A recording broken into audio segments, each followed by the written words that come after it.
Create that energy. Let's go. I'm Kat, and this is Brenda. and you are watching Babes Unscripted.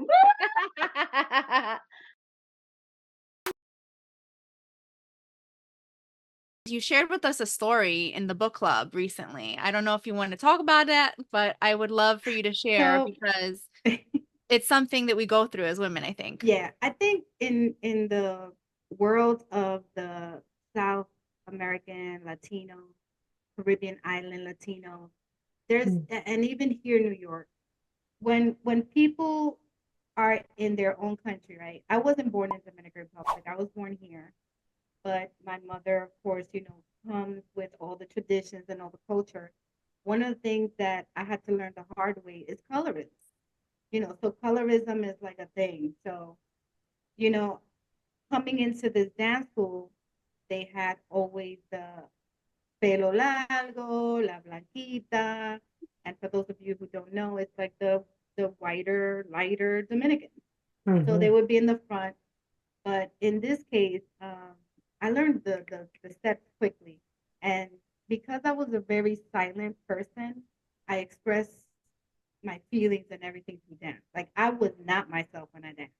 So I didn't have to like learn the steps. Oh, 1, 2, 8, 1, 2, 8, 1. I just like I heard the music, I saw it once, and I just got the steps. So with that said, it became where it was a lot of attention. Like, oh, bring her to the front. Oh, she's now going to be dancing with the son of the coordinator, with the director. Oh, So I felt kind of like, oh, let me step back. Let me not, my mom would be like, what's wrong with you? You dimmed your light. I dimmed my light to make it color. But, I think I was the type of kid where my mom would let me do, oh, you want to go to that church to learn, whatever. I just wanted to go there to learn how to do the tambourine. Like, I didn't even know it was a church. So my mom gave me that freedom, and that's why I love her to death. And I know that's why she's still with me, because she gave me the opportunity to go and do it, because you can do it. Whatever you want to be, it doesn't matter as long as you're happy. So that's always stuck with me. So, and in dance school, I could have done a professional thing, but I learned very early and very quickly that becoming friends with women was going to be very difficult for me, because my mom was my best friend. And I learned very quickly, like, that's the only person I can trust that has my best interest for me. But yeah, so, you live, you learn. And when you get older and you start, internet was amazing for us, Generation X, because now you're learning, oh, you're really not Dominican. You're Quisqueyano. You're really not anything. You're not a race, because it's just a mix of a lot of things. Yes. You're really not Afro-Latina. You're not this. You're just salty coffee, or you're just Wanda, whatever you want to call yourself. And when we're going through these transitions of what society says we should be, as a 54-year-old person, you start learning, like, that doesn't make any sense, because I never learned anything in school about my country. I never saw myself in any of the books. And as a curious kid, and I'm an Aquarius for those. My daughter's an Aquarius too, so yeah, I already knew in my heart that this whole process was just like a structure for you to be organized, and that's what I loved about dance school. because in dance school you had to be on time, you had to be on point, you had to be organized, your uniform had to be clean, it had to be, so when I went to work, it was a breeze. They were like, oh, speaking of work, if you want me to tell you, Yes. back in the 1990s, we couldn't wear pants to work. We had to wear skirts. And with the skirts, you had to wear pantyhose. So before I started working at Columbia, I was working in strawberries. And strawberries, you know, what I did was I maintained that job in strawberries while working at Columbia so that I can get the discounts for the suits and the dress. And one of the pictures that you'll see me with my suit. But isn't that amazing how far we've gone? Yes. Amazing. I do remember the 52, 56K when we're trying to like get online. AOL.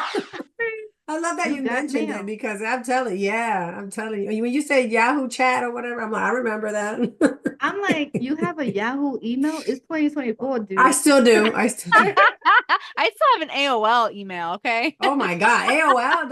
It exists still? Yes, it still exists. Get out. Wow. Oh my God. And their security is amazing, just letting you know. Really? Seriously. Hmm. Yeah, Kat, that's you're part trying of the to get reason all why I the keep old it. friends back to email her. Let me just see if Kat's still there. But like people like the Gen Z doesn't understand how the struggle was real. Okay. The Yes. struggle was real. Oh, before even computers, the phone, the one phone in the house. Yes. Mhm. I used to Ring. Oh, they're calling and go back. Ring. You remember Yes. the phone, the ring code? Mhm. Yes, I used to have one of those phones that had like the really curly wire, and then I used to Yeah. take it to the kitchen all the way to my room. And then my mom had to like do the limbo underneath the cord, and she would scream at me. It had to be Cat. I know it too. You're the one that took the cord and just like Yes. stretched it out to the max. When I And told then- my And then it curled up. Exactly. You have a bunch of Like a big ball. Exactly. oh my gosh. when I told my daughters that the phone calls were like 10 cents, like Mhm. outgoing or incoming, I can't remember, but they were like, "What do you mean 10 cents?" Like they don't even know what 10 cents No, is. they don't even know. They don't even know that. Hey, call me after 7. That's when I Exactly. get unlimited calls. I can't talk until the weekend. Right until the week, bro. I don't have any more minutes left. That's to the weekend. The Nokias, right? Oh my Lanta. No, I remember The like rollover minutes. my first cell phone, right? That I got. My stepdad gave it to me. Oh my God, it was like a VCR. That's how big that thing was. And like I only did like 2 calls. There was one of those little flip with the thing like that. I would do like 1 or 2 calls and the battery be dead. It's like it's already dead. It's crazy. The cell phone. And the It's just roaming huge. charges. Oh my my God. God, please. If you Jesus. drive, you're like, oh, snap, I have to go back. Call me in an hour. That's crazy, the stuff we've been through. And, I tell students that they're like, you've been here for 34 years? Like, that's longer than they've lived 3 times. And it's like, I tell them about how there was nothing was virtual. Like, there were 10 secretaries in the office doing contracts and data entry and all this other stuff. And they're like, they can't grasp it. We're the bomb, let me tell you, because our like your generation, my generation, because we're in there, baby. We're like not afraid of technology. Like Yep. the baby boomers are like petrified for the most part. Yeah, and they're emotional wreck. Like, I can't get into my exam. The Wi-Fi is not working. Like, Dude, calm down, learn it. Like, did you plug it? right. This door is not Oh my working. Did you gosh. turn the handle? Mhm. Because they think everything is automatic. But Oh my God. it's funny. It's funny to see the changes and how we evolved to what we are today, Mhm. and the foundation of the things that we had to learn. Because I left high school programming floppy disks. I remember. I still have one around lying somewhere. Yes. So that's good. That's good that we have everything now on a mobile device. like one phone. Yes. Everything is in there. But that's scary too, because if you lose your phone, then what? It is. That's You better true. back it up. You better back it Back up it up. regularly, baby. Back that up. Back it up. You know what I somewhere. have? I have a subscription to Google Drive. So I pay, I don't know how much it is, but I pay like the $9 or whatever. And I have a terabyte or more that I save. I save all my pictures there. So I keep that back. That's like my backup. Yeah. Now if That's something awesome. happened at Google, then I'm screwed. Yeah, like if you have a podcast, I encourage you to download all of your videos, put them on one of those A storage hard things, drive. external hard drive. Mhm. And if you can put it in a bank somewhere, or if you can have it in an iCloud or like a Dropbox or something, that's amazing things to do because So what is the future of salty coffee? coffee, coffee. You want to know how I got the? You want to You know how know I got what? the name? I 'Cause already know how you got, well, I don't know how you got the name, but I put salt in my coffee. But go ahead, tell me about Mhm. salty coffee.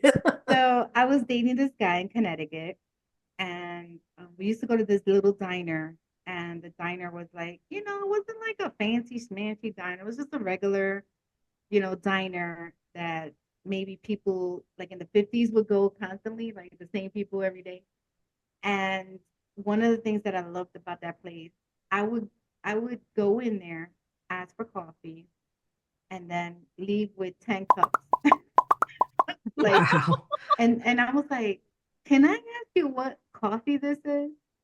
And the lady, she was a smoker, and she had little marks on, with spills and stuff on it. I'll talk to you later. I'll tell you later what it is. Can't tell you right now. So she had like that type of voice. So I'm like, I looked at him like, why she gotta tell me later? Why can't she tell me? Like, is there a secret or something? So she goes around. I go to the rest. I come back. She's like, you know what the secret is? You're never gonna believe it. I said, what is it? She's like, we put salt in. Wait, what? Mm-hmm. So she told me, I came back, I Googled it, and he told me, he's like, this is a great name for your podcast, Salty Coffee. Because I you're always love it. here, we're always talking about how you're gonna, create your podcast. And I'm like, you're absolutely right. I should do Salty Coffee. I love it. So the plan with the Salty Coffee is to share and do that. And I'm in transitioning to retire soon. That's why I bought your book, because I really wanted to get a idea. And it was a quick book, which I thank you, Brenda. I said, you know what? I'm going to put engaging stories. I want to tell you exactly how I struggled to understand investing. And then Right, but by the end of the book, I want the reader to take action, basically. right. Like Yeah, I don't want you to buy the book if you're not going to take action. I there want was you a to take page action. like, you need to close this book now and get it done.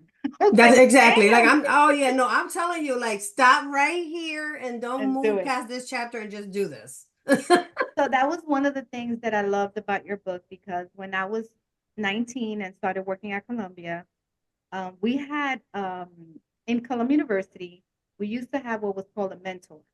So when you're young and you're new, you had a designated mentor within the union. So that person is going to tell you every single thing about the contract, article by article, what they mean, what are your benefits, and how you can fight for more later on. And the benefits was the retirement fund. This man told me, I don't care what you're doing right there, right here today. You just started working. You pretend you're still working in strawberries. Don't you dare think that because you're making now $14,000 a year, that which was a lot in 1990, Mm-hmm. that you're gonna be like, oh, I'm gonna get a car. I'm gonna go. No, you're gonna do this for 5 years first, and you're gonna invest. Columbia gives you this amount, you're gonna match that. Now this was the mentor. This is the mentor. That's a good mentor. Not only that, I know you're a Latina and you're gonna have kids. So this is what you're gonna do to save for their college. He said it just like that. I mean, he was I honest. can't stand him. Yeah. He said, and he was very respectful. It wasn't like, trying to get into my pants or Yeah, anything. No, he was yeah. very respectful. He's like, now we have this thing called savings bonds. What is savings bonds? This is something that you're giving to the government, and it's gonna accrue interest, whatever. You're gonna buy $25 ones for your 2 kids that you're gonna have, because you're not gonna have more. And he was being like, I was like, No, and then she did too. She like he planted that seed. no, and like I said before in one of our book talks, like I knew at 5 years old what I wanted in my life. I wanted to be married. I wanted to have 2 kids, and that's it. I mean, that was it. I wanted to retire early so I can take care of my grandkids. So far, so good. Yeah.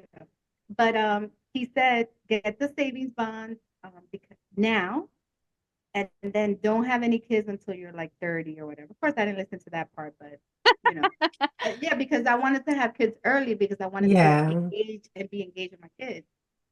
So I was like, this is really good. So I'm able to retire early. I don't have to do it, So, Yes. That's what I want to do, baby. That's what I do. Latinas, So big up. I'm reading it and I'm like, man, she struggled through like, yeah.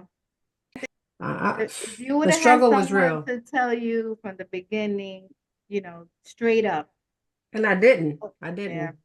And even HR, like I would ask HR from the jobs, like, hey, what do I need to do? That's not their job. The funny thing, I was talking to one of my girlfriends the other day because I want to help her too.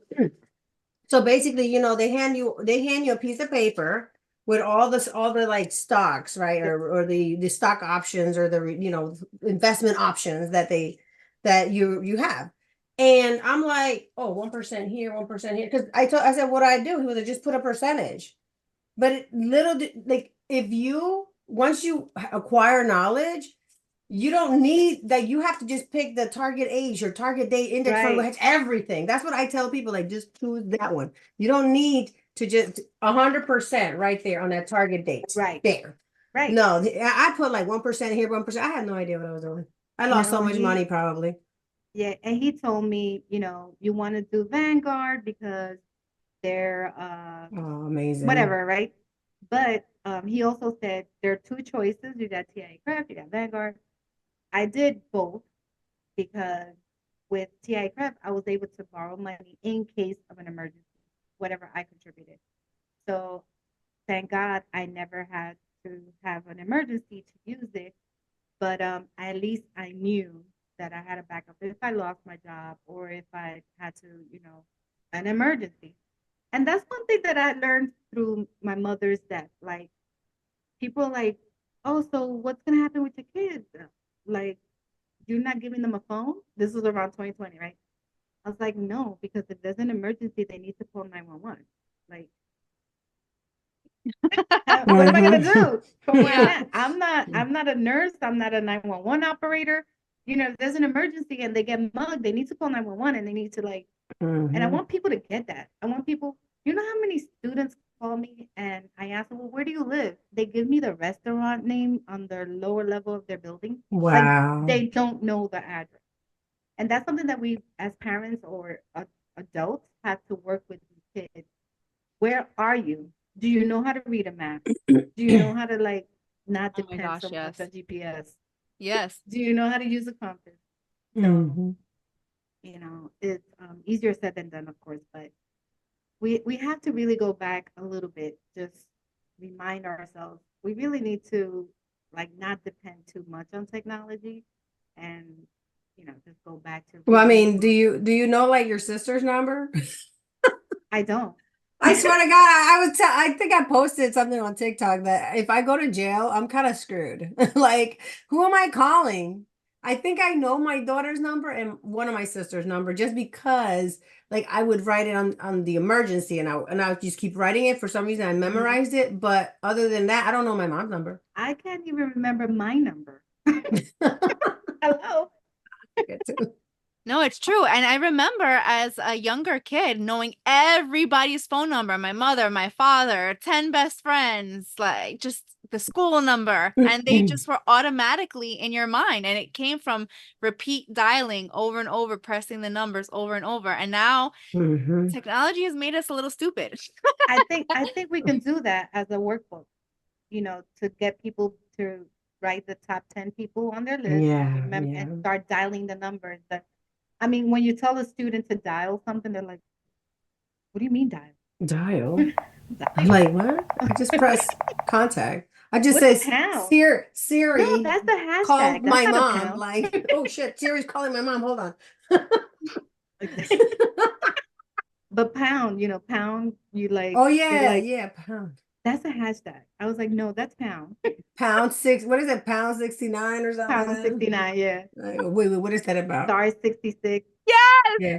What's the one I that was you just gonna stalk say people in that. private? Which was the one you stalk people in That private? was, I think, star 67, right? That's when It's it one of became a them. private.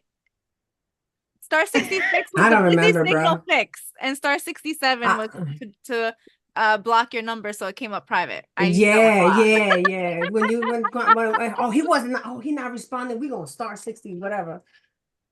Yeah, and to get a call back, there was another code for that. Like you gotta Yes. call that person when because Mm. there was no call ID.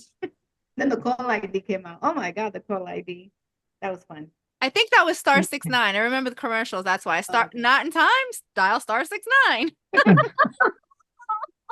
Oh That's another God. thing. Even the commercials are not the same Oh anymore. man. So true. I love commercials. The I really jingles, do. double your refreshment. Remember that one? Double mint gum. Where's the beef? Juicy fruit. It's gonna move you. All right. Soft and sweet. It sticks right to you. Remember juicy fruit? Yes. Juicy fruit. The taste is gonna move Move, you. yeah. Lord, we're going way back. Yeah. So what Way about back. Cars for Kids? Oh The my God, Cars for Kids. 8977 Cars for Kids for Kids. kids. We donated to Car for Kids, Did actually. you? We never, yeah, but we never got anything back. I don't know what they do with that. I think it's a scam. Yeah. My commercials are like Crazy Eddie. You guys were too Oh young. yes, I remember Crazy Eddie. Insane. It's insane. I don't remember that one. I don't Oh, remember that one. so good. I remember my buddy. My buddy. My My My buddy. buddy buddy. and me. Right, Wherever I wherever I go. go, He he goes. goes, Go. my buddy. Oh Lord. Kid sister. Remember they even Kid Oh my sister. goodness. So When much did she come fun. out? Oh yeah, his sister. A That kid was funny. sister. Kid Now I look sister. at Yeah. them like a Chucky, so it's just weird. Oh my God, right? Chucky Yeah. freaked me out. I cannot. Not with Chucky. It was hilarious. One thing I love about you is that, yes, okay, it's true that we need to kind of get in touch with some basics that we lost, but you also take us into the future too, right? You do a lot of things with future technology. You and Ruby really blow me away sometimes because I'm like, what are they talking about? And then I have to pay attention. I just listened to your latest podcast together. You guys actually have a podcast together called Web3. Do you want to tell us about that?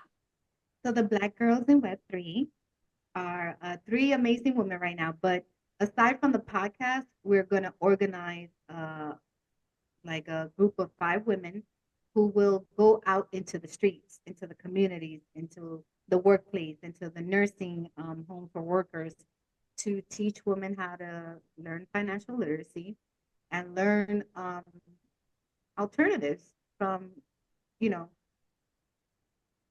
we're not saying that a 9 to 5 is bad. That's not what we're saying. But we're saying if you are going to do a 9 to 5, you should always have a backup. You should always have at least 10 things that you want to do. Throughout my 34 years working at Columbia, I was a bouncer at nightclubs. I used to do PowerPoint presentations for professors. I used to do, I mean, anything you name it. I was a driver instructor at one point. I started becoming a notary and I was like, oh, I can't make too much money on that because legally you can only charge $2 for a signature. But it was something that I could at least have in my pocket, just in case a bank wanted to hire me or whatever. And then give it to my community for free because you would not believe how many people look for a notary and they can't find one for their grandmother It's or true. It's their true. aunt. Like, you're a notary? Oh my God. And you speak Spanish too?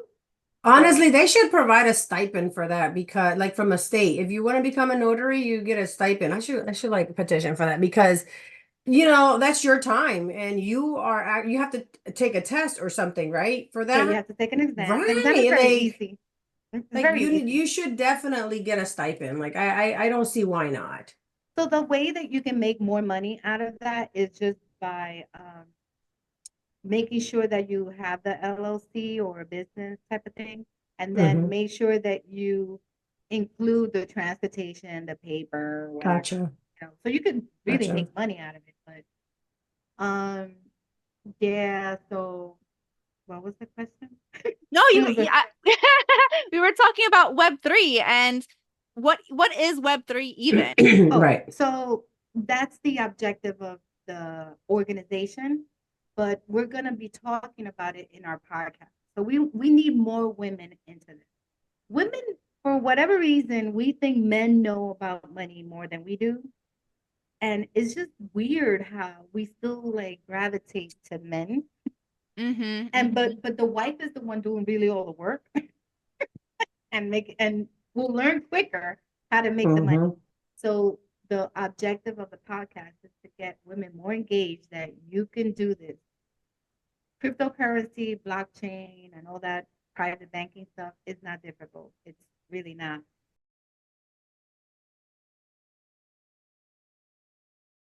Thank you for tuning in to Babes Unscripted. We hope you've enjoyed today's episode and found it both entertaining and insightful. If you want more unfiltered and unscripted conversations, be sure to like, share, and subscribe to our YouTube channel. Also, don't forget to hit that bell icon to get notified when we post new episodes. Remember, life is unscripted, and we're here to embrace every moment of it with you. Until next time, stay unfiltered, stay authentic, and stay fabulous. This is your host, Brenda Paz and Kat, signing off Babes Unscripted. Bye now.